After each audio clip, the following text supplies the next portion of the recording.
네, 우리 오늘 로마서 13장 말씀을 통해서 하나님의 말씀을 같이 함께 나누겠습니다. 우리가 계속해서 이 로마서 말씀을 통해서 은혜를 받은 우리가 어떻게 살아야 하는지에 대해서 같이 함께 나누고 있죠.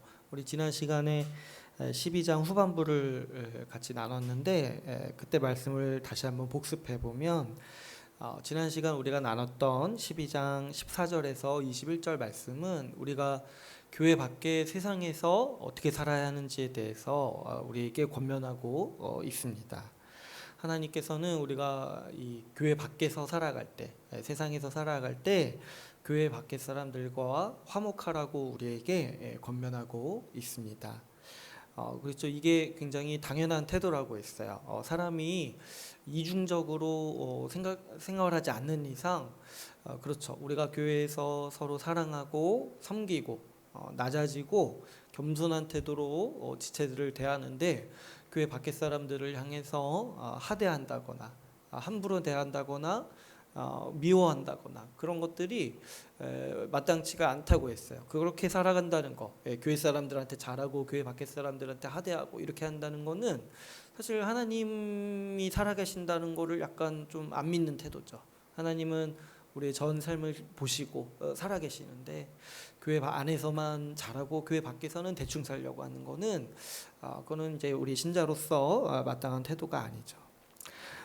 신자는 우리 사람에 대한 아주 특별한 지식이 생긴다고 했어요. 뭐냐니까 우리가 복음을 듣고 믿고 알게 되었을 때 하나님께서 사람을 얼마나 사랑하는지를 알게 된다고 했어요. 그래서 하나님이 창조하실 때도 하나님의 형상으로 모든 사람을 창조하셨고 하나님께서 이 세상을 사랑하셔서 이 세상 사람들을 구원하시고자 독생자 예수 그리스도를 보내셨다는 사실을 우리 신자들이 누구보다도 잘 안다고 했어요.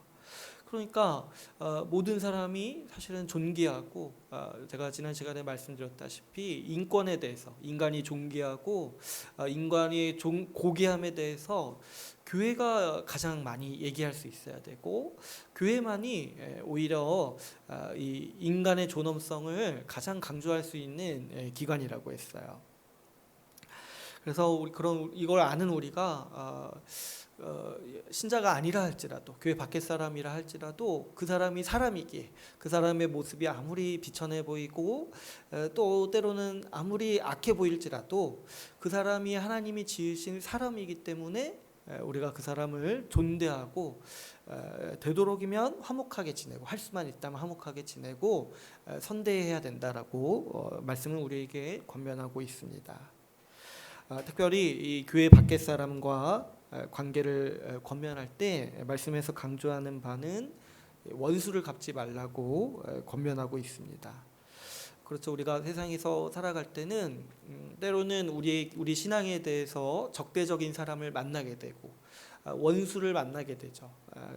그리고 그런 사람들에게 공격을 당하고 손해를 입을 경우가 많이 생긴다는 거죠. 그런데 주님께서는 이 악으로 갚지 말고 할 수 있는 한 선대하라고 할 수 있는 한 잘해주라고 우리에게 말씀하고 있습니다. 그러니까 할 수 있는 한이니까 최소한도로는 뭐냐니까 이 원수를 갚지 말아야 돼요. 보복하지 말아야 돼요. 그래서 우리가 지난 시간에 왜 우리가 보복하는 것이 잘못되었는가 몇 가지 이유를 나눴어요. 특별히 좀 개인적으로 생각해 볼 거는 누군가를 미워하고 내가 누군가에 대한 미움과 증오를 가지고 있으면은 그것 자체로서 우리 자신을 망친다고 했어요. 여러분, 우리 인격이 자라지 못하는 중요한 이 조건 중에 하나가 뭐냐면 미움이 있는 거예요. 누군가를 미워할 때 우리 인격이 아주 유치해지고 더 이렇게 이전보다 나빠지고 우리 인격이 상해를 받는 거죠. 그러니까 미움과 증오가 우리 안에 있을 때 이 원수가 풀려는 이 미움, 그 분노가 우리 안에 있을 때 사실은 우리 영혼을 갉아먹고 우리의 인격을 해한다는 거죠. 또 아주 현실적인 이유가 있습니다. 여러분, 우리는 우리가 당한 피해를 객관적으로 판단할 수 있는 능력이 없다고 했어요. 세상에서도 보면은 100% 상대방 책임으로 판명되는 상황은 거의 없어요. 우리 사고 한번 나시면 아시잖아요. 물론 이제 100%도 가끔 있지만 대부분은 뭐냐니까 일정 부분은 나에게도 책임이 있어요. 100% 상대방이 책임인 경우는 우리가 살아가면서 사실 별로 없어요. 다 뭐냐니까 대부분의 경우가 나도 뭔가 책임이 있고 쌍방의 책임이 분명히 있다라는 거죠. 그런데 우리가 어떤 이제 상황에 자꾸 우리를 생각하냐면 내가 온전한 피해자라고 생각한다는 거야. 어느 상황에서나. 왜냐니까 우리는 그렇게 생각하는 게 자연스러워요. 세상에서 가장 무서운 사람이 자기가 가해자인데 자기를 피해자라고 생각하는 사람이라고 하잖아요. 근데 우리도 일정 부분 내가 잘못한 거는 보지 않으려고 하고, 그래서 내 눈에 들보는 보지 않으려고 하고, 다른 사람의 있는 티는 크게 봐주고 아주 100% 상대방 책임이다 이렇게 몰아가기가 쉬운 사람이라는 거, 이거를 인정해야 된다는 거죠. 또 어떻습니까? 우리가 원수를 갚는다라는 거는 새로운 죄를 짓는 거라고 했어요. 왜냐니까 우리가 보복할 때 내가 받은 만큼 갚는 경우는 거의 없어요. 우리의 분노는 그것을 행하는 순간 내가 받은 것보다 배로 갚는다고 했어요. 그래서 사람은 스스로 원수를 갚을 때 항상 어떻게 해요? 다시 원수 관계를 만들죠. 어떻게 함으로써요? 내가 당한 피해보다 배로 갚음으로써 상대방에게 더 큰 피해를 안겨주는 거죠. 그랬을 때 이것도 죄를 짓는 거죠. 내가 당한 피해보다 더 큰 피해를 줌으로써 어떤 후련할 수 있고 통쾌할 수는 있지만 엄밀히 말하면 하나님의 재판관이신 하나님이 보시기에 나도 새롭게 죄를 짓는 거라고 했어요. 그래서 우리가 원수를 갚지 말아야 된다라고 지난 시간에 같이 나눴습니다. 무엇보다 우리가 원수를 갚지 말아야 된다 했을 때 기억해야 할 것은 하나님께서 그 일을 하신다라는 거예요. 하나님께서 우리에게 재판장이 되시고 공정한 재판관이 되시고 또 어때요? 공정하고 효과적인 집행관도 되신다고 했어요. 그래서 우리가 원수를 갚지 않아도 되는 이유가 뭐냐니까 하나님께서 반드시 갚으신다는 거예요. 하나님께서 가장 효과적이고 정확하게 우리가 받은 피해에 대해서 보응하신다는 거죠. 때로는 우리가 살아가면서 하나님이 내 대신 원수 갚는 모습을 볼 수도 있어요. 그래서 이를 통해서 하나님께서 우리에게 위로를 주실 때도 있는 거죠. 그래서 우리가 이제 그런 걸 겪게 되면은 우리가 어떻게 보면 하나님께서 우리의 원수를 심판하시는 모습을 보면서 우리 마음이 좀 녹아가지고 오히려 우리가 용서해달라고, 우리의 원수를 용서해달라고 기도할 수 있게 될지도 몰라요. 우리 성경에서도 보면은 욥의 친구들이 욥이 고통당할 때 욥에게 와서 막 함부로 대했잖아요. 근데 마지막에 주님이 어떻게 하시냐니까 그 욥의 친구들이 욥에게 용서를 구하게 하세요. 그런 식으로 하나님은 반드시 그 원수를 갚으심으로써 우리를 위로하실 때가 있다라는 거죠. 때로는 우리가 살아가면서 미처 못 보게 될지도 몰라요. 그러나 분명하게 우리가 믿는 건 뭐냐니까 하나님께서 반드시 갚으신다는 거예요. 우리 마지막 날 예수 그리스도가 다시 오실 때가 사실은 그럴 때예요. 그리스도가 다시 오실 때 성경에서 그 요한계시록에 보면은 신원하는 날이라고 돼 있어요. 우리의 원수를 갚아주시는 날. 왜냐? 그날에 모든 악이 심판받잖아요. 모든 악이 확실히 심판받는 모습을 우리가 보잖아요. 그러니까 그때 우리의 눈물을 닦아주시면서 우리의 원수를 갚으신다라는 것을 확실히 우리에게 보여주실 거예요.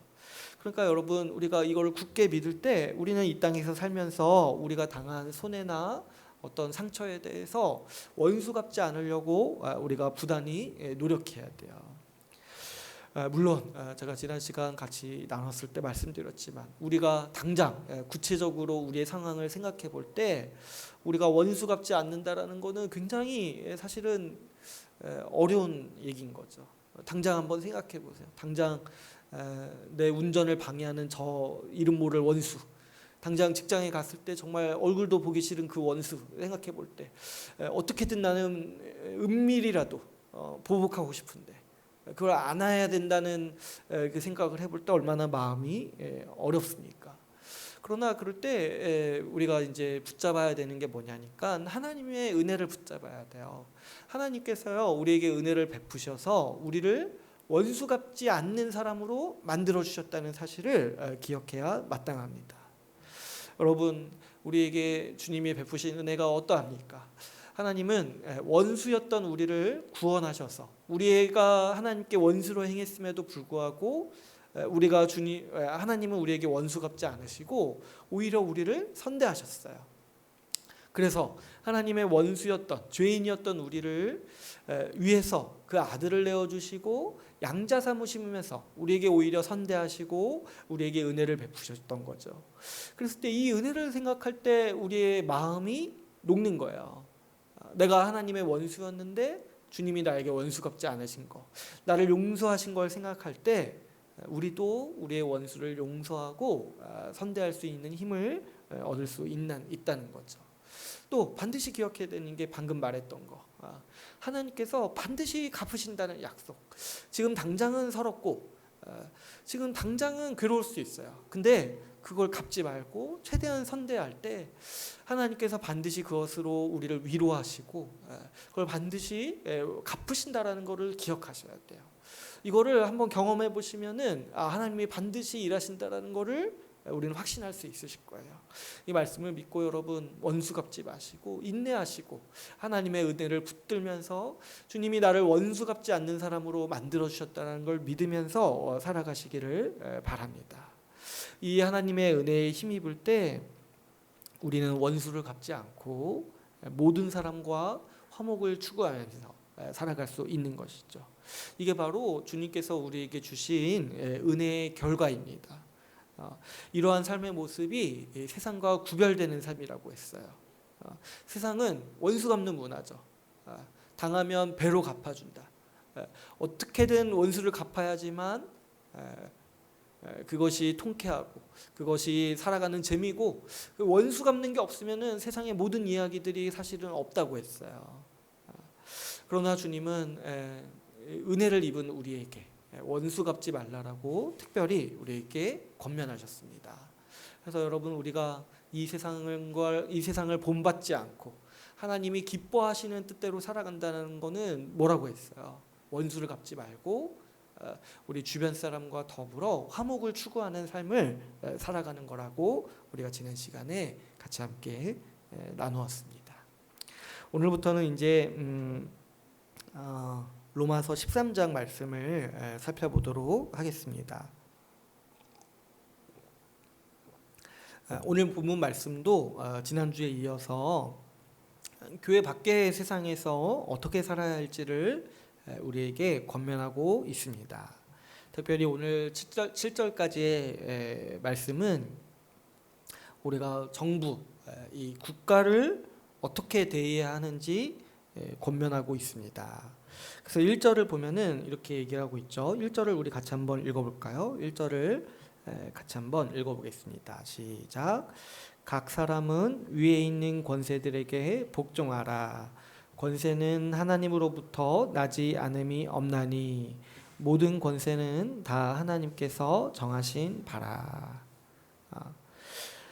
이렇게 말씀하고 있죠. 그랬을 때 여기서 말하는 권세는 이제 뒤에 살펴보시면 알겠지만 이 국가, 정부의 권세를 얘기하고 있는 거예요. 1절에서 말하는 바는 뭡니까? 하나님께서 이 세상을 다스리시기 위해서 이 국가와 정부를 세우셨다라는 말씀을 우리에게 전하고 있지요. 그래서 이 국가나 정부의 권세를 부정하는 태도, 그래서 뭐 이렇게 무정부주의 이런 태도는 하나님의 권위를 부정하는 것과 같다는 거예요. 그래서 2절 말씀에서 뭐라고 말하고 있습니까? 그 하나님이 세우신 국가의 권세, 그 정부의 권세를 거스르는 사람은 하나님의 명을 거스르는 사람이라고 했어요. 그래서 하나님의 심판을 받을 것이다라고 말씀에서 우리에게 분명히 가르치고 있는 것이죠. 그렇다면은 여러분, 왜 하나님께서는 이 정부의 권세를 세우셨을까요? 우리가 보기에는 어떻습니까? 우리가 보기에는 저 국가나 정부는 어떻게 보면은 믿지 않는 사람들이 많잖아요. 그래서 좀 우리가 보기에는 교회랑 상관이 없을 것 같은데 오늘 말씀에서 우리에게 분명히 말씀하고 있는 건 뭐예요? 국가와 정부를 하나님께서 세우셨다는 거예요. 그러면 하나님은 왜 이 정부를 세우셨을까? 왜 이 국가에게 권세를 주셨을까? 했을 때 그 이유에 대해서 이 3, 4절에서 가르치고 있습니다. 3, 4절을 보시면은 이렇게 얘기하고 있죠. 선을 행하면 그 권세에게 칭찬을 받고 악을 행하면은 이제 벌을 받는다라고 돼 있죠. 그러니까 하나님께서 이 국가라는 권세, 정부라는 권세를 주시는 이유가 뭐냐니까 이 권선징악, 선을 권하고 악을 벌하시기 위해서 주셨다라는 거예요. 이게 무슨 말이냐니까 이 세상에서 질서를 유지하려면은 이게 반드시 필요하다는 거예요. 이 선을 권하고 그래서 선한 일들에 대해서 칭찬하고 이것도 있는데 가장 이제 실제적인 건 뭐냐면 악한 자를 벌하는 것이 반드시 필요하다는 거예요. 이게 있어야지만 이 질서와 권위가 있어야지만 이 세상의 질서가 유지되고 이 세상이 악으로 점철되고 악으로 물들어서 타락하는 것을 막을 수 있다라는 거죠. 여러분 우리가 한번 생각해 보시면 이 세상에서요 악을 벌하는 이 공권력 우리가 살아갈 때 우리 사회에 이런 공권력이 없다라면 경찰이나 사법제도나 이런 것들이 없다면은 우리가 살아가기가 굉장히 힘들다라는 걸 우리가 직감할 수 있죠. 여러분 우리가 길을 걸을 때 밤에도 그렇게 뭐 이렇게 두려움을 느끼지 않으면서 물론 이제 두려워하시는 분도 있지만 그래도 비교적 우리가 밤에 어디 뭐 슈퍼 갈 때 뭐 총 들고 뭐 이렇게 몽둥이 들고 가지 않잖아요. 그렇죠? 우리가 안전하게 갈 수 있는 이유가 뭐겠습니까? 우리 국가가 우리 정부가 악에 대해서 벌하고 그 악에 대해서 나를 지켜줄 거라는 거를 내가 그거를 본능적으로 확신하고 알고 있기 때문에 우리가 안전하게 생활할 수 있다는 거죠. 사람이 우리가 기본적으로 악한 속성이 있는데 이런 법과 질서가 없다라면은 우리가 평안한 삶을 살아갈 수가 없는 것이죠. 뭐 요즘에 보면은 전 세계에서 뉴스를 볼 때 폭동이 일어나는 도시가 가끔 뉴스에 나오잖아요. 그런 거 한번 보세요. 우리가 그런 곳에서 어떻게 살 수 있겠습니까? 막 경찰을 무시하고 경찰과 오히려 총 들고 싸우고 그래서 뭐 마트나 이런 데 들어가서 불법적으로 뭐 이렇게 물건을 가져가고 그런 데서 그래서 마트 주인도 어떻게 하냐니까 총 들고 이렇게 서 있어야 되고 이런 곳에서 우리 같은 사람들이 어떻게 살아갈 수 있겠어요? 하나님께서는 모든 사람이 일상적으로 안전하고 일상을 누리면서 하나님이 주신 세상의 좋은 것들을 누리게 하시기 위해서 이 질서를 세우기를 원하시는데 이 질서 유지를 국가라는 권세를 통해서 하나님은 세우기를 원하신다라고 오늘 말씀은 우리에게 3, 4절을 통해서 가르치고 있습니다. 특별히 우리가 4절 말씀을 보면은 이 국가의 권세가 가진 특징을 두 가지로 설명하고 있다라는 사실을 알 수가 있습니다. 먼저는 어떻게 얘기해요? 그가 칼의 권세를 가졌다라고 얘기하고 있습니다. 그러니까 칼의 권세라는 건 뭐냐니까 기본적으로 국가의 권세가 가지고 있는 속성이 뭐냐니까 강제력, 그러니까 무력을 동원해서 사람을 강제할 수 있는 권력이 있다는 거야. 권세가 있다는 거야. 그렇죠. 여러분 공권력이라는 게 어떤 속성이 있습니까? 공권력 앞에서 우리가 뭐 공권력이 우리를 설득하거나 우리를 뭐 이렇게 위로해 준다거나 그런 역할을 하는 게 아니에요. 공권력은 우리를 강제로 법을 지키게 만드는 하나의 권세고 힘인 거죠. 그래서 이 공권력과 사법제도 또 이렇게 이 정부의 권세는 강제력이 있어요. 우리를 강제할 수 있어요. 뭐 우리가 법을 어겼을 때 뭐 이렇게 설득할 수 없어요. 왜냐하면 기본적으로 공권력은 뭐냐니까 우리가 범죄했을 때 회개하라고 요청하지 않아요. 우리를 막 설득해서 돌아오라고 요청하지 않아요. 왜냐하면 기본적으로 공권력은 그런 자들을 강제로 벌하라고 우리에게 하나님께서 세우신 권세이기 때문이죠. 지난 시간에 우리가 이 원수 갚지 말라는 말씀에 대해서 나눴을 때 우리가 우리의 손해에 대해서 스스로 판단하고 집행할 능력도 없고 또 뭐가 없다고 했어요. 그런 권리, 권세가 없다고 했어요. 그런데 하나님께서는 이 잘잘못을 판단하고 집행할 수 있는 권세를 그분이 가지고 계신 권세인데, 그 권세를 일정 부분 어떻게 하셨냐니까 이 칼의 권세로서 정부에게 주셨다라는 거예요. 그래서 국가는 이 강제로 집행할 수 있는, 이 법을 강제로 집행할 수 있는 권세가 있다라는 것이죠. 그래서 이 칼을 가지고 있다고 했잖아요. 그래서 칼의 권세, 칼의 권세라고 우리가 이렇게 부를 수가 있는 거죠. 그래서 우리는 기본적으로 두려워하는 마음이 있죠. 왜냐하면 이제 어기게 되는 순간 이렇게 벌을 받게 되니까 그 두려움 때문에라도 강제적으로 법과 질서를 지키도록 하나님께서는 이 칼의 강력한 권세를 국가에게 주신 거예요. 또 이렇게 보면은 이 권세자들, 이 칼의 권세를 가진 권력자들을 향해서 뭐라고 부르냐니까 하나님의 사역자라고 부릅니다. 그래서 우리가 이제 분명히 인식해야 되는 부분인데, 이게 하나님의 권세다 보니까 이 권세를 가지고 집행하는 사람, 칼의 권세를 가진 사람을 성경에서 뭐라고 불러요? 하나님의 사역자라고 부른다는 거예요. 뭐냐니까 하나님의 일을 집행하는 사람들이라는 거예요. 결국에 이런 국가나 사법제도의 권세는 사람이 행하죠. 미래에 이렇게 인공지능이 발달해서 AI가 행할 수도 있지만 지금 당장은 이제 사람이 행하잖아요. 그런데 말씀에서 이런 사람들을 하나님의 사역자라고 부른다라는 것을 유심히 생각해 보세요. 그러면 어때요? 대표적으로 우리가 알고 있는 권세자들, 이 정부의 고위 관리들, 또 공권력, 사법제도를 시행하는 사람들, 검사, 판사, 이 경찰들, 이런 사람들이 다 어떤 사람들이라는 거예요? 하나님께서 세우시는 하나님의 일을 집행하고 수행하는 하나님의 사역자라는 거죠. 우리가 그래서 이렇게 목사나 어떤 직분을 가진 사람만 하나님의 사역자가 아니라 이 국가의 권세를 가지고 집행하는 사람들도 하나님의 사역자라는 인식이 있어야 된다는 거죠. 이 사람들에게 하나님께서는 권세를 주시고 이 특별한 사명, 권선징악, 선을 권하고 악을 벌할 수 있도록 이 사명을 수행하도록 하나님께서는 이 사람들을 세우신다라고 오늘 말씀은 우리에게 가르치고 있습니다. 그러니까 이 사명은 어떻게 보면 좀 특이한 면이 있어요. 그 사람들이 하나님을 모르건 알던 이게 큰 상관이 없는 거예요.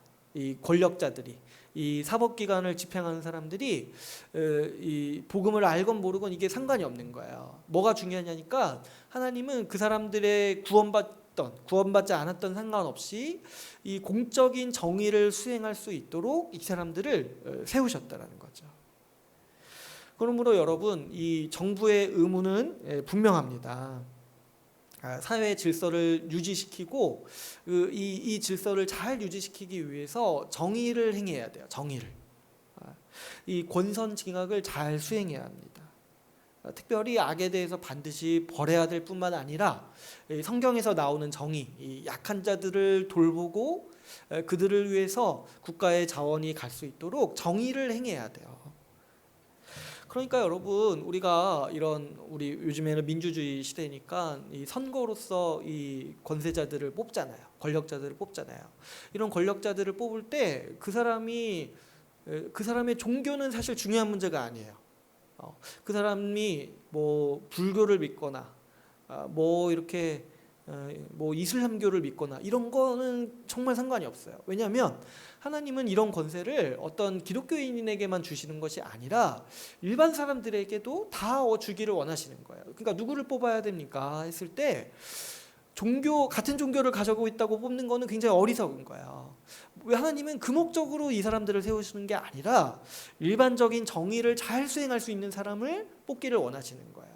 그러니까 우리는 항상 바라고 원해야 되는 게 뭐냐면 이 일반적인 정의를 잘 수행할 수 있는 사람이 권력을 가질 수 있게 해달라고 우리가 바라야 하는 것이고, 우리도 또 우리의 이 투표자로서의 권리를 행사해야 마땅한 것이죠. 어쨌든 오늘 말씀을 통해서 우리는 이 국가의 권세가 하나님으로부터 왔다는 사실을 분명히 알 수가 있습니다. 하나님은 모든 사람들에게 이런 일반적인 은혜를 베푸시기를 원하세요. 모든 사람이 이 질서를 통해서 하나님이 세우신 질서를 통해서 평안하고 안전한 삶을 누리기를 원하신다라는 거죠. 그래서 특별히 하나님은 이 국가라는 권세를 통해서 세상의 질서가 유지되고 이 악이 제어되기를 원하신다라는 거예요. 특별히 하나님께서는 이 세상을 다스리시기 위해서 이 두 개의 권세를 세우셨다는 사실을 오늘 말씀을 생각해 볼 때 우리가 분별할 수가 있게 되죠. 하나는 뭐예요? 하나는 오늘 말씀에서 말하는 국가의 권세죠. 그리고 또 우리가 앞에서부터 계속 나눴던 권세는 뭐냐면 교회의 권세가 있는 거예요. 그러니까 하나님은 이 세상을 다스리시고 통치하실 때 두 가지 기둥이, 하나님의 권세를 행하는 두 가지 기둥이 있는데 그게 두 개가 뭐라는 거야? 하나는 정부고 하나는 교회라는 거예요. 이 정부는 어떻습니까? 이 정부가 가진 권세의 특징과 교회가 가진 권세의 특징을 우리가 뭐가 다른지를, 뭐가 공통적인지, 그리고 뭐가 다른지를 알 필요가 있어요. 공통적으로는 뭐예요? 둘 다 하나님이 세우신 권세예요. 근데 이제 다른 면을 좀 이해할 필요가 있습니다. 정부는 어때요? 정부의 권세는 앞에서도 얘기했듯이 칼의 권세예요. 공권력으로 악을 벌해야 하는 책임이 있습니다. 하나님께서는 모든 사람이 이 사회 질서를 통해서 일상생활을 누리시기를 원하십니다. 만약 정부가 없다라면 우리는 굉장히 괴로운 삶을 살게 될 거예요. 저 무질서한 사회에서 안전을 위협받으면서 살게 될 거예요. 요즘에도 그 국가를 잃어버린 그 난민들을 가끔 우리가 보잖아요. 난민들의 삶이 얼마나 괴로운지 한번 보십시오.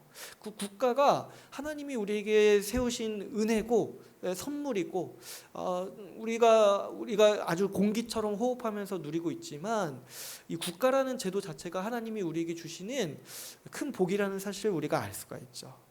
근데 이제 이 국가라는 질서, 이 권세는 어때요? 신자에게만 주시는 은혜가 아니에요. 모든 사람이 일반적으로 하나님이 세우신 질서 안에서 이 국가의 유익을 누리게 되죠. 그래서 이 국가라는 권세는 하나님이 세우셨는데 이거를 특별히 신자에게만 주시려고 하시는 은혜가 아니라 모든 일반 사람들에게 하나님께서 베푸시는 은혜라고 우리가 볼 수가 있습니다. 그래서 우리가 이제 신학적인 용어로는 일반 은혜라고 불러요. 일반 은총이라고 불러요. 그러니까 뭐냐니까 하나님이 사람을 위하시고 사람을 사랑하시기 때문에 그 해와 비와 눈을 모든 사람에게 주듯이 국가라는 이 은혜도 모든 사람에게 일반적으로 세우시는 은혜라는 거예요. 그런데 이제 반면에 교회는 어떠합니까? 교회는 이 칼의 권세와 대비되게 이 말씀의 권세를 가졌어요. 이 말씀의 권세는 우리 특징이 있어요. 뭐냐니까 교회는 강압적으로 사람을 변화시키지 않아요. 강압적으로 교회 질서를 따르라고 행동하지 않아요. 그렇죠. 교회는 공권력이 없어요. 이 칼의 권세가 없어요. 교회는 항상 말씀을 통해서 인격적인 방식으로 대화하고 사람들을 대하고 설득과 대화로 사람들의 귀감을 얻고 믿음을 얻고 그런 방식으로 교회의 통치가 이루어지는 것이죠. 특별히 하나님께서는 이 교회를 통해서 세상 사람들을 구원하기를 원하십니다. 정부를 통해서는 이 세상을 지키시고 보존하기를 원하시는 거예요. 이 정부라는 사법제도나 없다면은 악으로 인해서 우리 인류는 금세 멸망했을 거예요. 그런데 하나님은 악으로 멸망당하지 않으시게 하시려고 이 사법제도를 세우시고 정부를 통해 공권력을 주시면서 유지시키시는 거죠. 그런데 교회를 통해서는 이 세상을 회복하시고 완성하기를 원하십니다. 교회를 통해서 하나님 나라를 세우시고 완성해 가시고 그래서 하나님 나라의 복을 교회를 통해서 주시기를 원하신다는 거죠. 그래서 이 교회의 권세는 신자들에게만 향하죠. 신자들에게만 향하고 교회에 베푸시는 은혜도 신자들에게만 향하는 은혜라는 거예요. 그래서 이 교회는 어때요? 교회에게 주시는 은혜는 모든 사람에게 주시는 은혜가 아니라 신자에게 특별히 주시는 은혜라는 거예요. 그래서 우리 교회의 권세는 특별한 은혜, 특별 은총이라고 우리가 불러요. 특별 은총에 속해 있다라고 우리가 이해할 필요가 있습니다.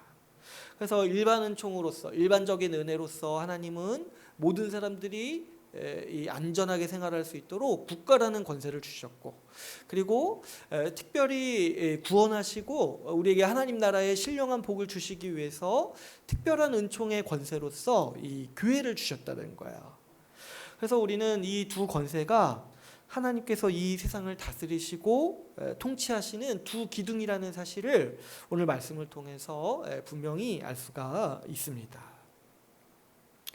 우리가 이 두 권세가 모두 하나님으로부터 왔다는 사실을 알고, 또 이 두 권세의 역할과 성격이 제가 방금 간단히 말씀드렸던 것처럼 다르다라는 것을 알 때 우리가 많은 혼란을 피할 수가 있습니다. 그래서 사실 오늘 로마서 13장 말씀은 우리가 일반적으로 살아갈 때도 잘 이해해야 되는 말씀이고, 우리의 삶을 구성할 때 굉장히 중요하게 우리가 참고해야 되는 말씀인 거죠. 교회의 역사를 보게 되면 우리가 이 두 권세의 성격을 오해하여서 혼란을 겪었던 경우가 많이 있습니다. 어떤 경우냐니까 이 두 권세를 자꾸 섞는 거예요.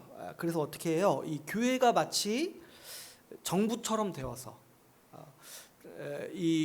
교회가 공권력을 사용해서 어떤 교회의 힘을 좀 키우려고 한다거나, 아니면 반대로 정부가 교회처럼 되어서 하나의 종교로서 사람들을 다스리려고 하는 거. 이런 이제 두 가지 이 극단적인 경우, 이 정부와 교회의 권세를 자꾸 섞어서 하려는 이런 경우들이 인류 역사를 보면, 또 교회의 역사를 보면은 아주 뼈아픈 모습으로 많이 나타나 있어요. 우리가 이제 그 처음 시초라고 보는 게 이 로마 황제 때, 로마 황제 콘스탄티누스, 우리 이제 뭐 세계사 시간에 많이 들어보셨겠지만, 이 콘스탄티누스가 어떻게 했냐니까 기독교를 로마의 국교로 공표했어요. 사실 이제 그 전에는 기독교는 이제 로마의 탄압을 받던, 핍박을 받던 종교였는데, 갑자기 이 콘스탄티누스가 이 기독교를 로마의 국교로서 선언한 거죠. 그러니까 어떻게 됐어요? 이때부터 어떻게 됐냐면 기독교가, 우리 교회가 국가 권력을 가지게 돼 버리는 거예요.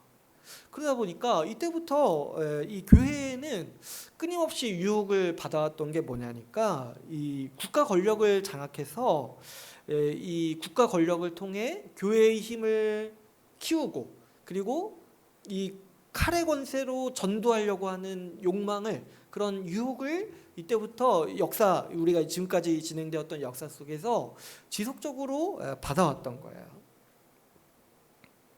그래서 이제 교회가 이 국가 권력, 칼의 권세를 가지고 세상을 교회로 만들어 버리려고 한다는 거예요.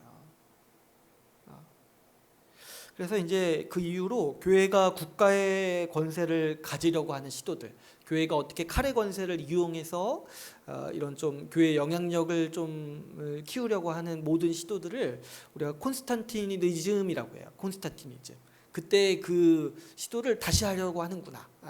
이런 것들이 역사 속에서 계속해서 나타나왔어요. 특별히 이제 우리가 중세 시대를 보시면 어떠합니까? 유럽에서 이 중세 시대를 보시면 교회가 국가 권력과 동일하게 움직이려고 했죠. 그래서 그때 당시에는 어때요? 이 세례를 안 받으면은 바로 이제 감옥 가는 거예요. 감옥 가고, 교회 안 나오면 감옥 가는 거예요. 그러니까 이 우리가 신앙의 양심에 따라서 행동하는 일들을 이 칼의 권세로서, 사법제도로서 다스리려고 했다라는 거예요. 뿐만 아니라 현대에 이르기까지 사실 이런 실수들을 교회가 많이 해온 것을 우리가 봅니다. 그래서 공권력을 동원해서 전도하고 교회 질서를 공공 질서로 만들려고 했던 거죠. 사실 이제 유럽 국가들이 국교라는 개념을 가진 거 있잖아요. 국교. 그러니까 국교라는 개념 자체가 이 두 권세를 섞어버리는 거예요. 국교가 뭡니까? 그 나라에 태어난 사람은 반드시 그 종교를 가져야 된다는 거잖아요. 다른 종교를 가지면 어떻게 되는 거예요? 국가의 법으로 다스린다는 거잖아요. 그래서 뭐 오늘날 뭐 이슬람 국가도 많이 그런다고 하죠. 거기서 이제 다른 종교를 가지면 어때요? 사회 문화적으로나 법으로 처벌한다고 하죠. 그러니까 그런 것들이 이제 교회도 그렇게 좀 많이 해왔다라는 거죠.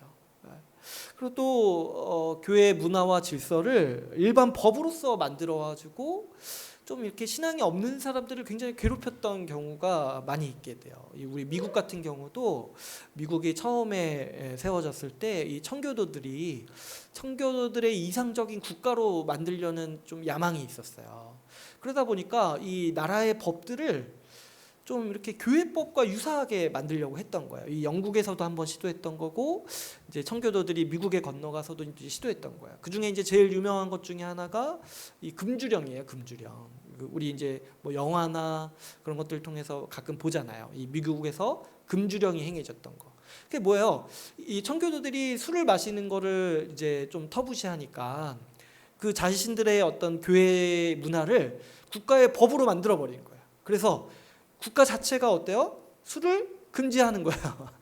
그래서 이 마트에 가서 술을 팔거나 사면은 법으로서 그걸 다스리는 거죠. 그러니까 사실 그 믿음이 없는 사람 입장에서는 얼마나 화가 납니까? 그러니까 막 영화 같은 거 보면은 오히려 그때 마피아들이 더 번성하고, 오히려 이제 불법적으로 술을 팔면서 오히려 이제 그런 제도들을 조롱하고, 이런 것들을 우리가 보게 되는 거죠.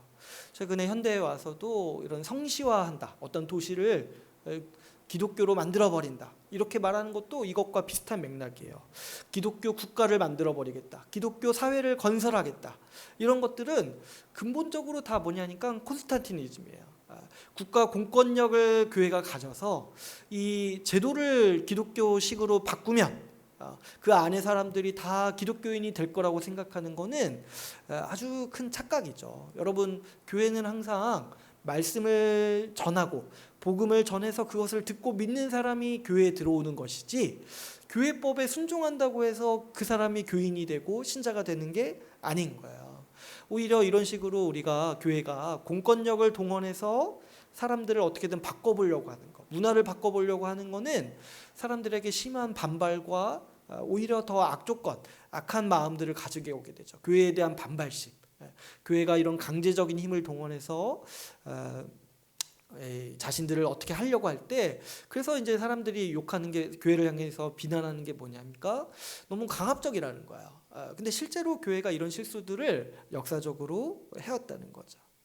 또 반대의 경우는 어떻습니까? 반대로 이 국가가 종교로서 군림하는 시도들이 역사를 보면은 계속해서 있어 왔습니다. 여러분, 국가는 자신의 권세를 항상 종교로 만들려고 해요. 특별히 이게 이제 가장 이제 두드러지게 드러나는 국가는 공산국가죠. 공산국가를 보면 어떻습니까? 이 국가 지도자들을 마치 세상의 구원자처럼 숭배하도록 만들죠. 그래서 우리 북한도 보면은 많은 그런 우상 숭배가 어디를 향하냐니까 국가라는 제도를 향해 우상을 세우고 있어요. 또 공산국가뿐만 아니라 이 모든 독재 정권은 자신의 권세를 숭배하고 구원자로 떠받들도록 만드는 그런 속성이 있죠. 여러분, 사실 우리나라도 이런 이 국가의 어떤 폭력, 국가의 이런 과오에 영향을 많이 받아왔어요. 우리도 이제, 저도 이제 제가 3학년 때까지 국민학교였던 것 같은데, 그죠? 우리 대부분 몇 분 빼놓고 다 국민학교를 겪었을 텐데, 그때 보면은 이 국기에 대한 맹세가 있었어요. 조회가 있었고. 근데 이제 국기에 대한 맹세할 때 어떻게 맹세하냐니까, 나는 태극기 앞에서 몸과 마음을 바쳐 국가에 헌신할 것을 굳게 맹세합니다, 이런 맹세를 초등학교 때부터 하게 하는 거예요. 그러니까 이게 사실상 예배죠. 국가를 예배하고 숭배하는 거죠.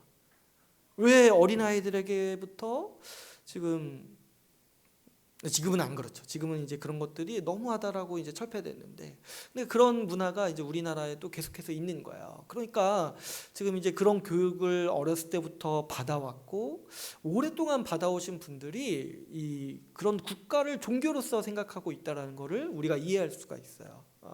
그래서 이런 잔재들이 우리나라에도 여전히 남아 있어서 마치 종교처럼 국가 지도자들 숭배하고, 실제로 보면은 그 대통령을 향해서 제사 지내는 그런 사람들도 요즘에도 많이 있고 꽤 있다라고 해요.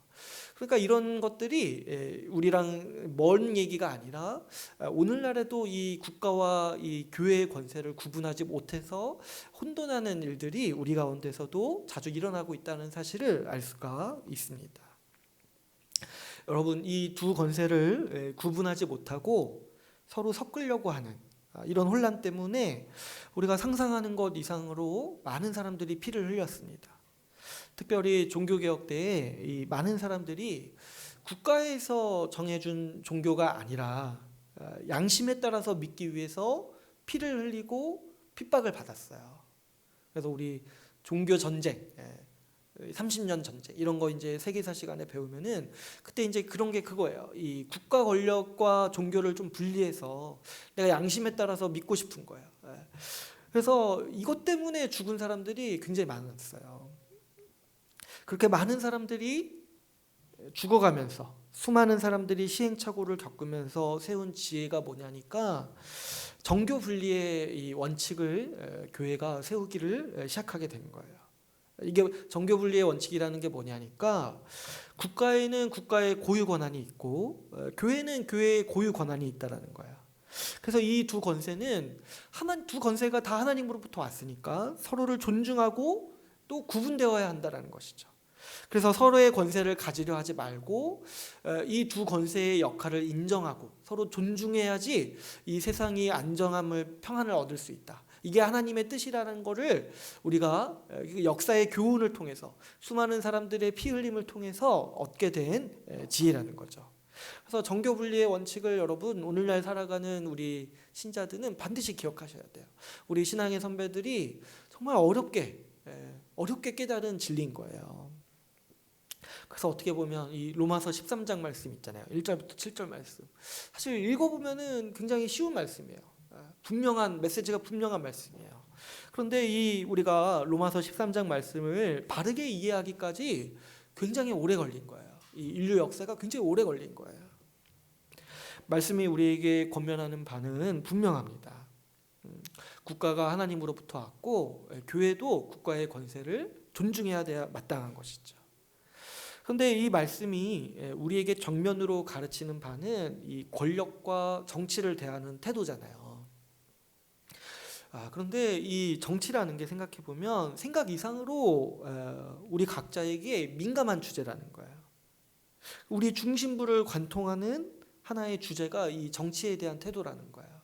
그래서 이제 우리 명절 때 많이 겪죠. 정치 얘기로 화목하던 분위기도 많이 어려워지고 이것 때문에 친하던 사람도 아주 그냥 거의 원수처럼 싸우게 되고. 그러니까 뭐냐니까 이 정치에 대한 태도가 사람에게는 굉장히 중요하고 이 사람의 전신을 그냥 이렇게 사로잡을 수 있는 주제라는 거예요. 그러다 보니까 이 로마서 13장 말씀을 사람들이 이해하기가 좀 어려운 부분들, 그러니까 혼란을 느끼는 분들이 있다라는 거죠. 그래서 우리 신앙의 선배들이 이 말씀을 바르게 이해하는 지혜를 우리에게 전해주고 있음에도 불구하고 오늘날 살아가는 우리가 이 말씀을 통해서 이 말씀을 바르게 이해하지 못하고 혼란을 느끼는 경우가 종종 있습니다. 특별히 오늘 이 많은 분들이 좀 혼란스러워하는 부분에 대해서 세 가지만 이제 좀 중요한 것들을 나누려고 하는데요. 먼저는 이제 로마서의 이 말씀을 보면서 사람들이 가장 많이 질문하는 게 있어요. 그러니까 모든 권세가 하나님께서 세우셨다고 하는데 그러면은 악한 권세, 정말 명백히 악을 행하는 권세를 향해서도 복종해야 되는가? 사람들이 이 로마서 말씀을 읽고 좀 어려워하면서 질문을 한다라는 거죠. 그랬을 때 여러분 이 문제가 사실은 그렇게 단순하지 않죠. 내가 보기에 분명히 악을 행하고 정말 나쁜 사람들인데 근데 말씀에 보면 하나님이 세우셨으니까 복종하라고 말하는 게 정말 우리 그 양심이 괴롭고 또 이제 화가 나는 부분이 있는 것이죠. 근데 이제 우리가 여러분 이 말씀을 통해서 좀 우리가 곰곰이 생각해 볼 지점이 있어요. 뭐냐니까 그 정부의 권세를 악하게 사용하는 사람이 악할 수는 있어요. 그런데 이걸 좀 분리해서 봐야 되는 게 뭐냐니까 그 정부를 세우시고 정부의 권세를 세우신 하나님의 뜻은 선하다는 거야. 그래서 그 사람이 악하게 행동할지라도 이 정부의 권세를 세우시는 하나님의 뜻이 선하기 때문에 우리는 그 권세에 대해서 존중할 수 있어야 된다는 거죠. 그리고 여러분 생각해 보시면 아무리 악한 정부라고 해도 기본적으로 유지하는 질서가 있어요. 아무리 악하고 부정축제하고 나쁜 짓을 일삼는 어떤 뭐 이렇게 권력자라 할지라도 그래도 그 아래서 경찰이 있고 사법제도가 있을 때 그래도 그나마 이 악인들이 벌을 받고 처벌을 받고 이런 이제 사회의 질서가 기본적으로 돌아간다는 거죠. 뭐냐니까 아무리 악한 정부라 할지라도 뭐보단 낫다는 거예요. 무정부보다는 낫다는 거예요. 그러니까 우리가 물론 악한 정부에 대해서 가슴 아파하고 괴로워하는 건 이해할 만하지만 그렇다고 그 정부의 권세에 우리가 불복하고 정부의 권세를 함부로 여기는 태도는 뭐냐니까 하나님을 향해서 반역하는 태도요. 하나님의 말씀을 어기는 태도라는 거죠. 그 사람은 나쁠지 모르지만 우리는 그 권세를 세우신 분이 하나님이신 거를 알기 때문에 우리가 존중하고 악한 정부라 할지라도 그 정부의 질서를 우리는 따라야 마땅한 것이죠.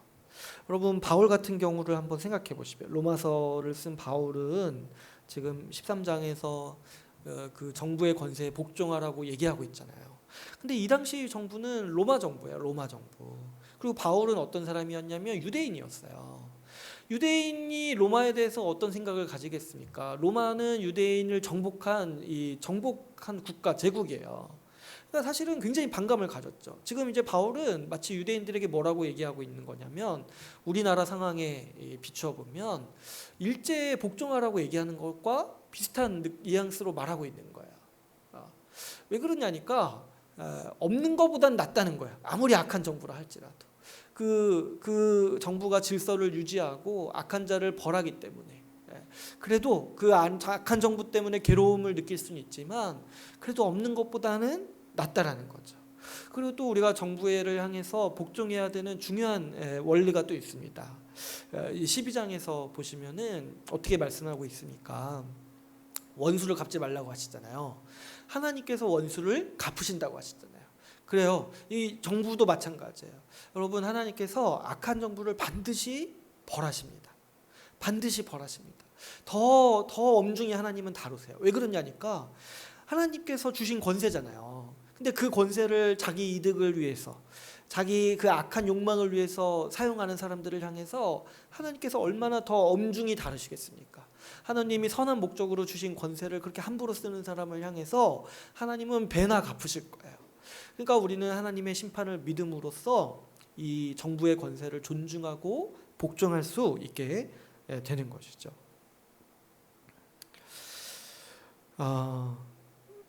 두 번째로 사람들은 이런 질문들을 합니다. 그렇다면은 이 정부의 명령에 무조건적으로 복종해야 합니까? 무조건적으로. 그럼 예를 들어요. 예를 들어서 뭐 정부가 이런 그러니까 하나님 말씀에 어긋나는 일을 시키면 어떻게 하냐는 거예요. 뭐 예를 들어서 예배 가지 말라든지 우상에게 절하라든지 우리 그 일제 시대 때 했던 것처럼 우상에게 절하라고 정부가 명령하면 어떻게 하냐는 거예요. 근데 사실은 이제 우리랑은 약간 동떨어지는 질문인데 근데 자꾸 이제 계속 이런 걸 생각하다 보니까 여기까지 이제 미치게 되는 거죠. 그리고 또 앞으로 그렇게 될 수도 있으니까. 근데 여러분 한번 생각해 보시면은 이 로마서 13장이 제가 이제 굉장히 흥미를 가지고 어렵다고 생각하는 이유 중에 하나가 뭐냐면 그 13장 1절을 가장 좋아하는 사람들이 어떤 사람들이냐니까 이 독재자들이 로마서 13장 1절을 그렇게 좋아해요. 예수님을 믿지 않는데 성경에서 가장 좋아하는 말씀 로마서 13장 1절. 독재자들이 외우고 있는 말씀 로마서 13장 1절. 왜 그러냐니까 내가 하나님이 세웠으니까 너희들은 무조건 나한테 따라야 돼. 이렇게 말하기를 좋아한다는 거야. 그래서 이 말씀으로 자신의 모든 위법을 가리고 자기 자신을 정당화하는 데 이제 사용한다는 거죠. 그래서 역사적으로 보면은 실제적으로 독재자들이 자신의 이 통치를 정당화할 때 이 말씀들을 많이 인용했어요. 로마서 13장 1절. 근데 이제 말씀을 한번 이제 보시면 우리가 이제 맥락을 보면은 정부의 권세가 누구로부터 왔습니까? 하나님으로부터 왔잖아요. 그러니까 이제 그렇게 말하는 독재자들은 진짜 이제 하나님께 큰 심판을 받을 거예요. 하나님으로부터 왔는데 그 목적이 뭐예요? 이 정의를 행하라고 주시는 거잖아요. 근데 여러분, 이 목사도 이 목사로서 올바로 살지 않는 사람을 하나님이 엄중히 벌하시지 않겠습니까? 그 성경에 분명히 나와 있잖아요. 마찬가지로 이 정부의 권세도 마찬가지죠. 그런 권력자들을 하나님께서 또 엄중히 벌하시지 않겠냐는 거예요. 또 정부의 권세는 하나님으로부터 왔기 때문에 아무리 정부의 권세가 엄중하다 할지라도 하나님의 명령에 벗어난 정부의 권세는 정당성이 없다라는 거죠. 하나님으로부터 왔기 때문에 정부의 권세보다 하나님의 말씀이 우선하죠. 그래서 우리 신자들은 아무리 악한 정부라도 최대한 순종해야 되지만, 그런데 이 정부의 권세가 하나님의 말씀을 어기게 하고 하나님의 명령을 불순종하게 만든다라면은 우리 신자는 어떻게 뭘 감수해야 되냐면 이 정부의 권세를 거스르는 것을 반드시 감수해야 하는 것이죠. 우리가 하나님의 명령을 어기면서 정부에게 복종할 수는 없는 것이죠. 그런데 여러분, 이게 이제 간단한 문제가 아니라는 게 이 현대 사회를 생각해 보면 좀 알 수가 있어요. 이 말씀을 우리 현대 사회에서 비추어서 좀 적용해야 돼요. 이때는 이제 황제가 있는 시대이기 때문에 어떤 권세자를 사람이라고 특정을 했습니다. 그런데 지금은 이 사람이 황제처럼 세워져서 법 위에 군림하는 시대가 아니에요. 모든 권세자들을 통제하는 최종적인 권세가 우리 시대, 우리 민주사회에서는 어디에 있냐니까 법에 있고 헌법에 있어요. 그러니까 우리가 이 말씀을 우리 시대에 적용할 때 우리는 이제 최종적인 이 하나님이 세우신 권세가 헌법, 법에 있다라는 걸 좀 이해할 필요가 있습니다. 법에 의해서 이 권세자들이 세워지고 권세자들도, 이 위정자들도 법의 통치를 받고 법의 다스림을 받고 있는 거죠. 그러니까 현대 사회에서는 이 권세가, 하나님이 주신 권세가 법에 있다라는 것을 좀 우리가 인식할 필요가 있다는 거죠.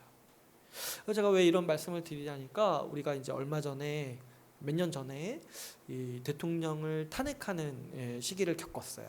근데 이제 이때 어떤 교회 일부분 어떤 분들이 이런 주장을 하는 거예요. 로마서 13장 1절에 모든 권세가 하나님으로부터 와서 그걸 거기에 순종해야 되는데 교회가 탄핵에 찬성하는 것은 옳지 않다라고 얘기를 하는 거예요. 근데 이분들 이런 주장은 뭐를 지금 착각하고 있는 거예요. 이 적용을 지금 잘못하고 있는 거예요. 우리 현대사회는 법의 권세가 있어요. 그 사람에게 사람이 어떤 왕으로서 군림하는 게 아니잖아요. 그런데 탄핵 그 시기를 보면은 우리가 이제 탄핵에 찬성하거나 반대할 때 찬성하는 분들이 뭔가 이렇게 뭐 불법적인 폭력 시위를 통해서 뭐 쿠데타를 통해서 그 사람을 끌어내리려고 하는 게 아니라 그 사람이 법을 어겼으니까 합법적인 절차에 의해서 내려와야 된다라고 주장을 하는 거잖아요. 그러니까 뭐예요? 이거 자체가 올바른 권세, 바른 권세에 대해서 의존해서 일을 풀어가려고 하는 태도인 거죠.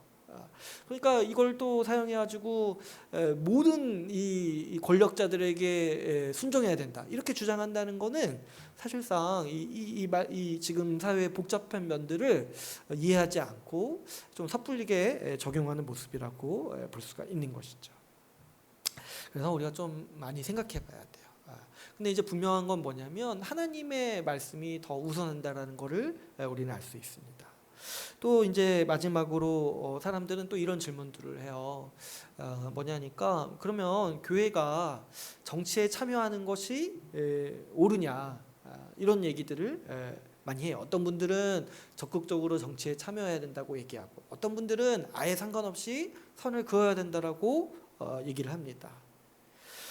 그런데 이제 제가 아까 정교 분립의 원칙에 대해서 분명히 말씀드린 바가 있죠. 교회가 적극적으로 정치에 참여해서 교회의 의견을 이 정부의 공권력으로 관통시키려 할 때 앞에서 말한 정교 분리의 원칙을 어길 수가 있는 위험이 언제든지 있습니다. 오히려 이럴 때 역효과가 날 수가 있다는 거예요. 교회의 가치는 우리의 인격적인 설득과 복음 전도를 통해서 사람들에게 귀감을 얻을 수가 있습니다.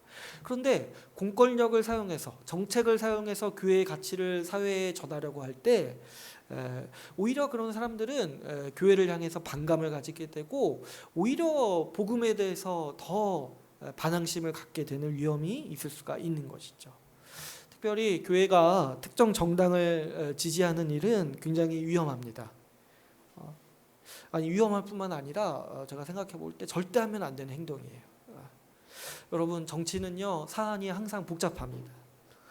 이 세상의 모든 면에서 교회를 대변할 수 있는 정당은 있을 수가 없어요.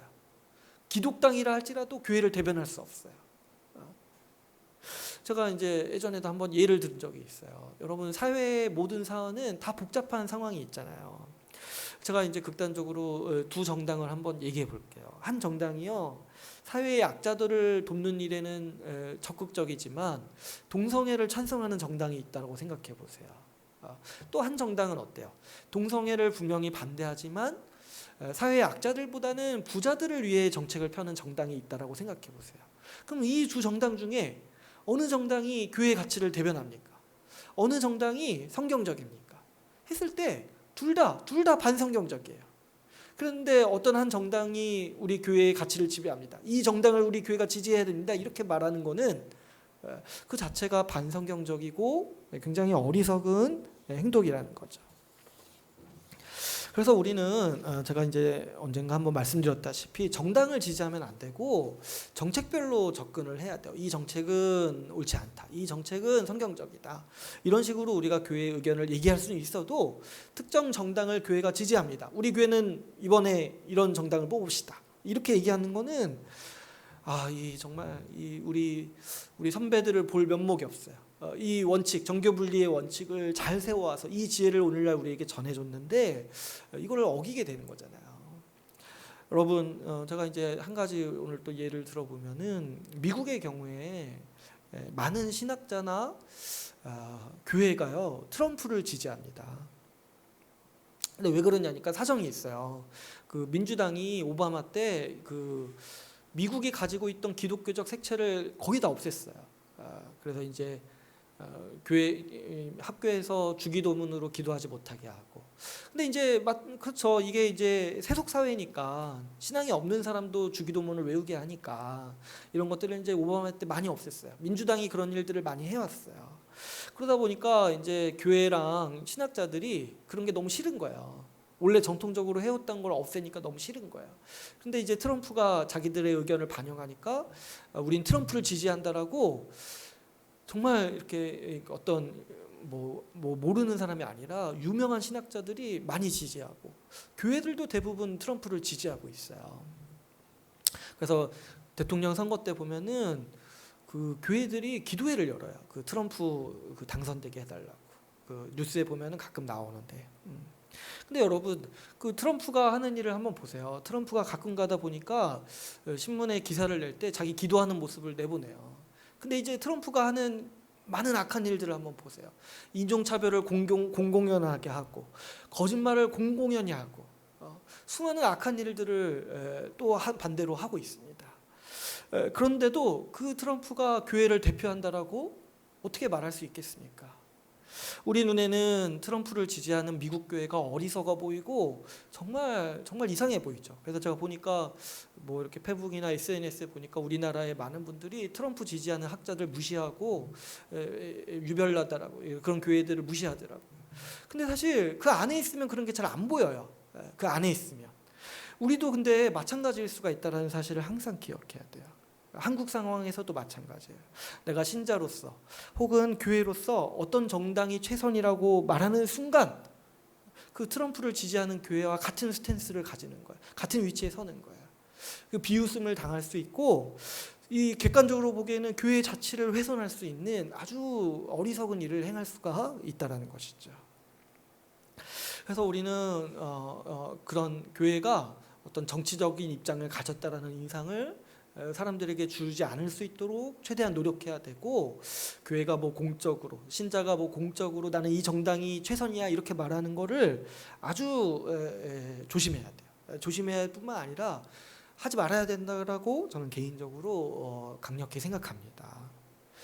여러분, 우리가 이 몇 가지 말씀을 통해서 우리가 이 정교 분리의 원칙과 몇 가지 혼란에 대해서 나누었습니다. 오늘 말씀에서 우리에게 분명히 권면하는 것은 이 정부의 권위를 하나님께서 세우셨기 때문에 그 선하신 뜻을 알아야 된다고 우리가 알 수 있죠. 그래서 정부의 권위를 존중하고 적극적으로 순종하라고 우리에게 말씀은 권면하고 있습니다. 특별히 5절 말씀에 보면은 이렇게 얘기를 하죠. 진노 때문에 할 것이 아니라 양심을 따라 할 것이라. 그러니까 수동적으로 어쩔 수 없이 순종하지 말고 적극적으로, 하나님이 세우신 권세니까 적극적으로 순종하는 자세를 취하라라고 우리에게 권면하고 있죠. 여러분, 그래서 우리는 이 국가의 권세를 존중해야 합니다. 그래서 어떻게 구체적으로 우리는 국가의 권세를 존중할 수 있을까요? 몇 가지 구체적인 실천을 몇 가지 한번 나눠보려고 합니다. 말씀에서는 이 구체적인 지침에 대해서 7절에서 명하고 있습니다.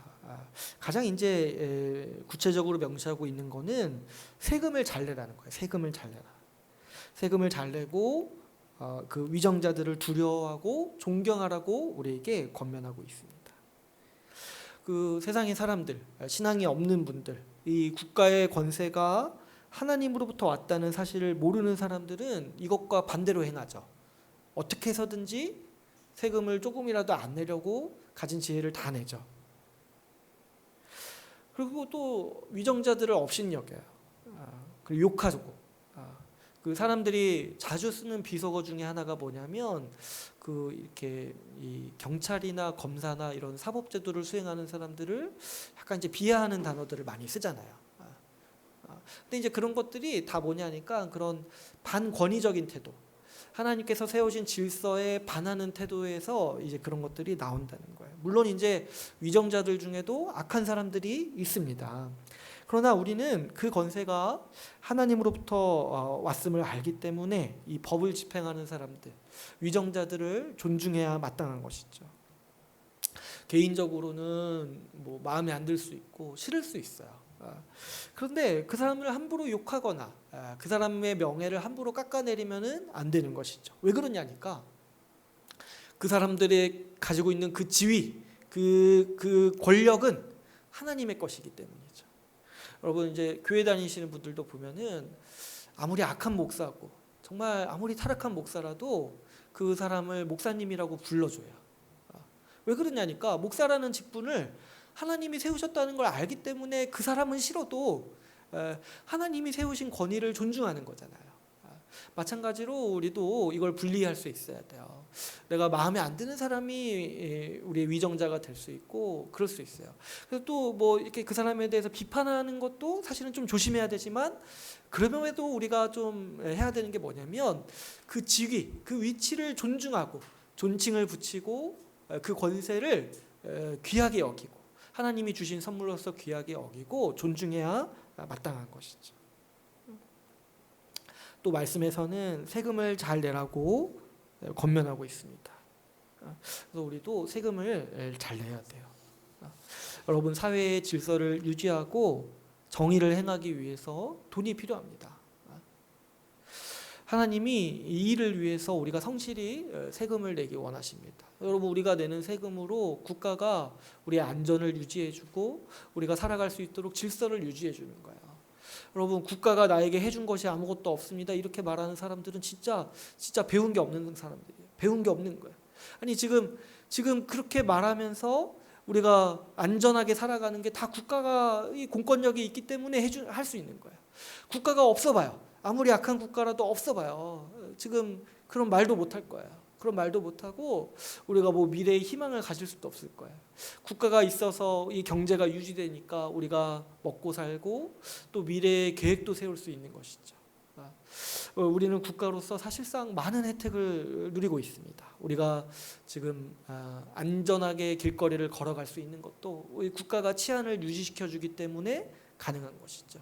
우리가 우리 삶을 안전하다고 생각할 수 있는 것도 국가가 치안을 유지할 뿐만 아니라 여러 이제 재난이나 이런 사회적인 대처, 이 어려움에 대해서 돕기 위해서 공권력을 유지하고 있기 때문에, 제도를 유지하고 있기 때문에 가능한 거죠.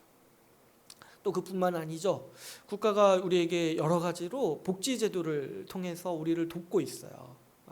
그래서 최근에도 이 코로나 때 국가가 얼마나 많은 면에서 우리를 돕고 있습니까?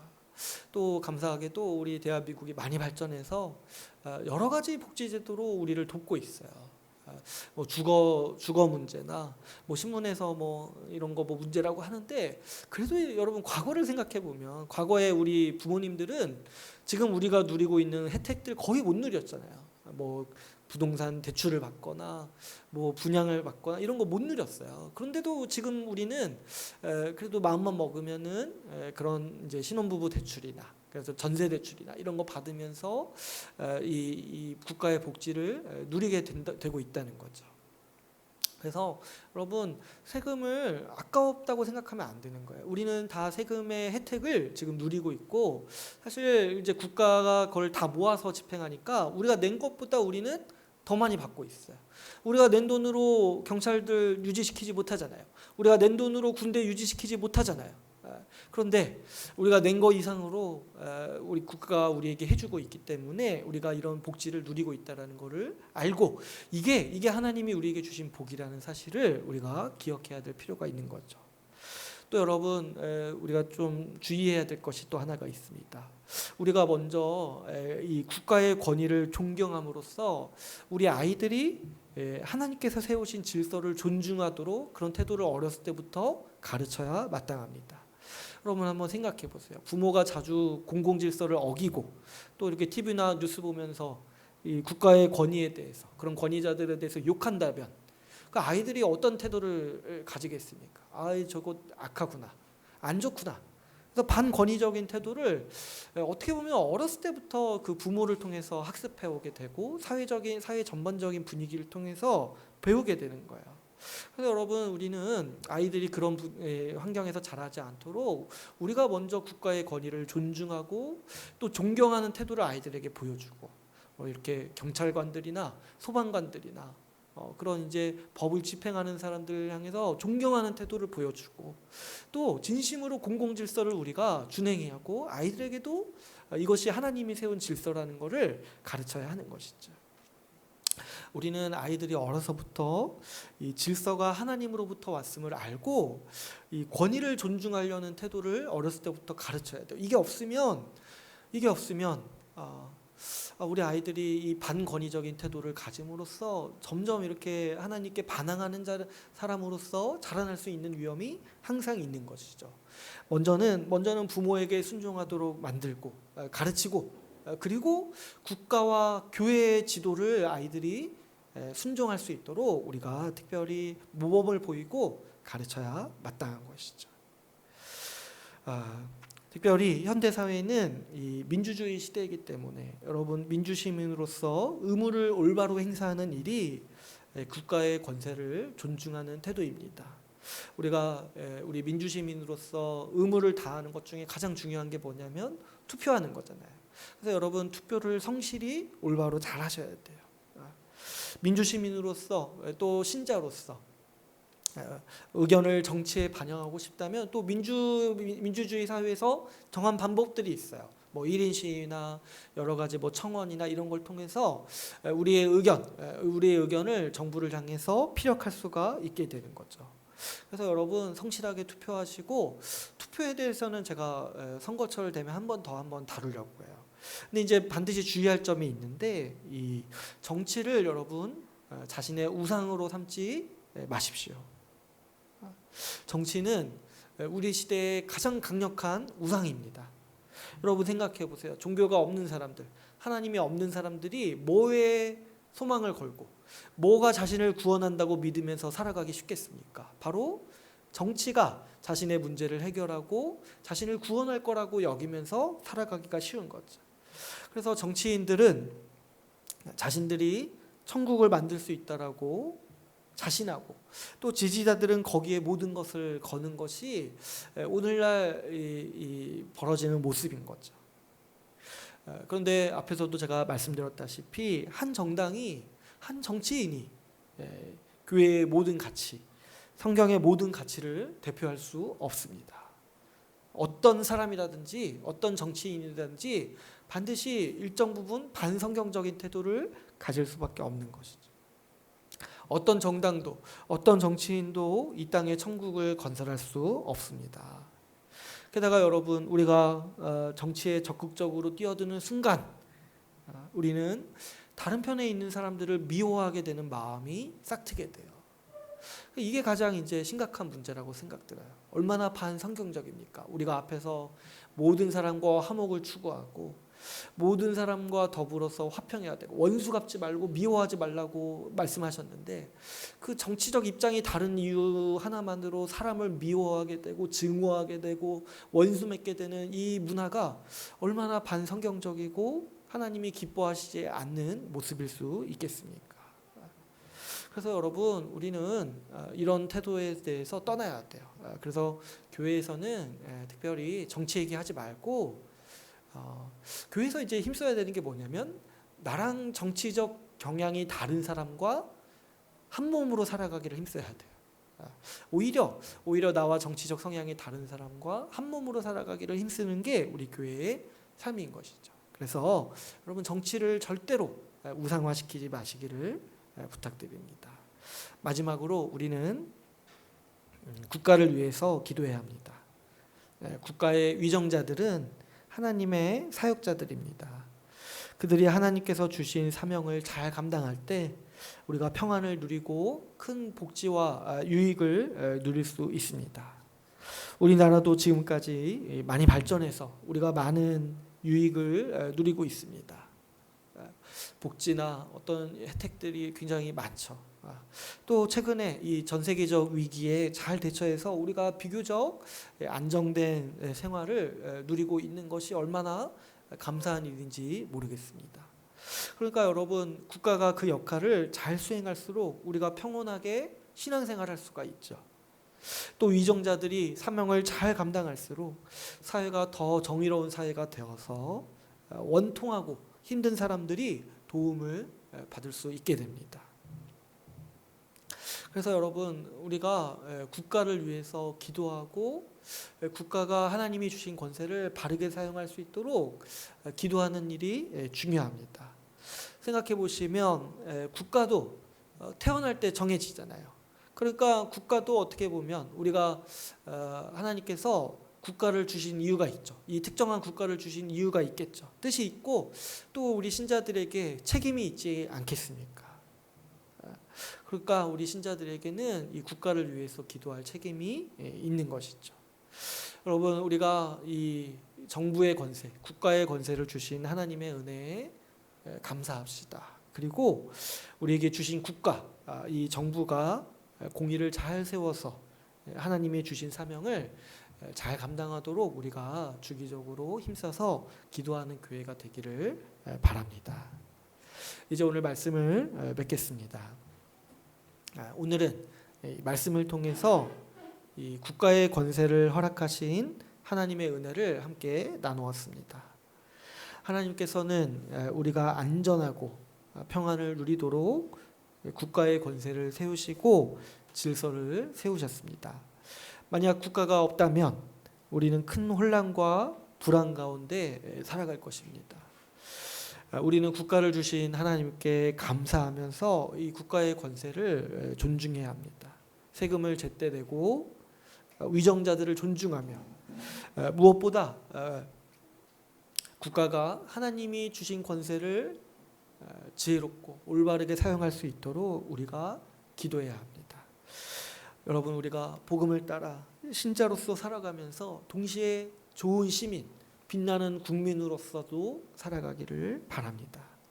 하나님께서 우리의 기도를 들으시고 우리 한국이라는 국가를 더 정의롭고 살기 좋은 국가로 세워주시기를 간절히 소망합니다. 우리 오늘 말씀을 마치고 같이 기도하는 시간을 갖도록 하겠습니다.